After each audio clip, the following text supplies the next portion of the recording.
السلام علیکم ناظرین، میں محمد عمران اور آپ دیکھ رہے ہیں یوٹیوب چینل تعلیمی دنیا۔ ناظرین، یہ میرا موضوع ہے بہار بورڈ ایگزام جو ہونے والا ہے 2021 میں میٹرک لیول پہ، ان کے اوپر میرا ویڈیو بن رہا ہے۔ جو آپ کتاب دیکھ رہے ہیں یہ روشنی ہے، جو کہ میرا پارٹ نمبر 9 ہو چکا ہے ویڈیو، اور آج کا میرا ویڈیو ہے پارٹ نمبر 10، جو کہ روشنی کتاب میں آپ کو پڑھاؤں گا تیلگو ادب بھاشا جو ہے ان کے بارے میں۔ ہندی ہو چکا ہے، اردو ہو چکا ہے، اور ادھر جو ہے تمل بھی ہو چکا ہے۔ یہ ہے تیلگو ادب، اس کو ہم پڑھائیں گے۔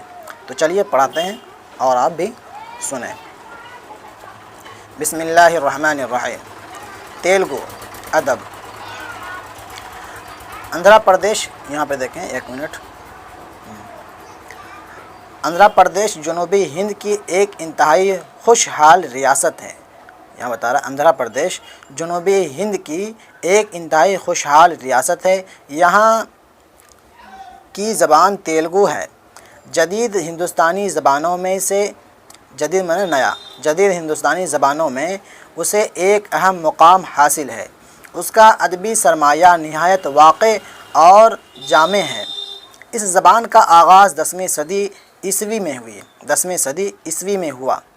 تیلگو ایک نہایت ہی شیریں زبان ہے۔ اس کے استعمال میں شہد جیسی مٹھاس ٹپکتی ہے۔ تیلگو میں شہد کو تینے کہا جاتا ہے۔ لاحقہ کے اضافے سے یہ تینوں گو بنا لام اور نون میں فرق نہ ہونے کے سبب لفظ تینوگو تیلگو ہو گیا۔ تیلگو زبان کی طرح تیلگو ادب بھی بہت شیریں اور دلکش ہے۔ تیلگو ادب 1000 سال قدیم ہے۔ تیلگو ادب کو 10 ادوار میں بانٹا گیا ہے، جس کا آغاز 200 سال قبل مسیح سے ہوتا ہے۔ مسیح مطلب حضرت عیسیٰ علیہ السلام کے بتا رہا ہے زمانے سے، مسیح سے ہوتا ہے۔ یہ ادوار کچھ ادھر ہم کرتے ہیں۔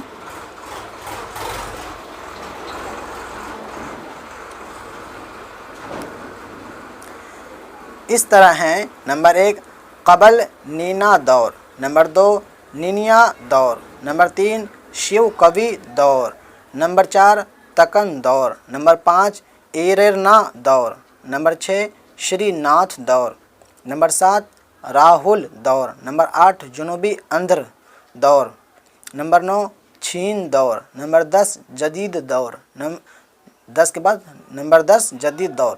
ان ادوار میں شروع سے لے کر ایرنا دور تک ترجمے کا کام خصوصیت کے ساتھ ہوا۔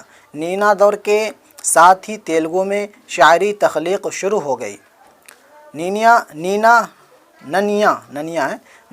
ایک درباری شاعر تھا جس نے سنسکرت کے بھارت کا تیلگو میں ترجمہ کیا تھا۔ ٹھیک ہے، یہ تیلگو کی پہلی تخلیق مانی جاتی ہے۔ یہ زمانہ 1011 عیسوی کا ہے۔ تیلگو میں بہت بالیدہ ادب ملتا ہے۔ ہر صنف میں افرادی سرمایہ دستیاب ہے۔ 20ویں صدی کی آپ کو دکھ رہا ہے، تھوڑا اوپر کرتے ہیں۔ 20ویں صدی کی آخری دہائی میں اقلیتی ادب کو فروغ حاصل ہوا۔ تیلگو میں یہ اقلیتی ادب صرف مسلمان تک ہی محدود رہا ہے۔ مسلم فرقہ کے جذبات و احساسات کی مایوسی اور بے چارگی ان کے تئیں بڑھتی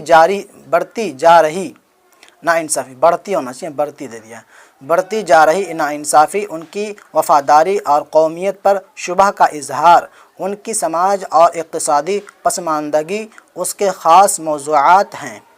ٹھیک ہے، قادر محی الدین، عمر علیسیٰ، اسماعیل شیخ قاسم، اخسر حنیف یعقوب، رکن الدین سلیم، محبوب، شیخ یوسف، شاہ جہاں بیگم وغیرہ اقلیتی ادب کے اہم ادبا اور شعراء ہیں۔ تیلگو ادب 1000 سال کا اپنا طویل ارتقائی سفر پورا کر چکا ہے۔ تیلگو ادب جو ہے یہ 1000 سال اپنا لمبا سفر کر چکا ہے۔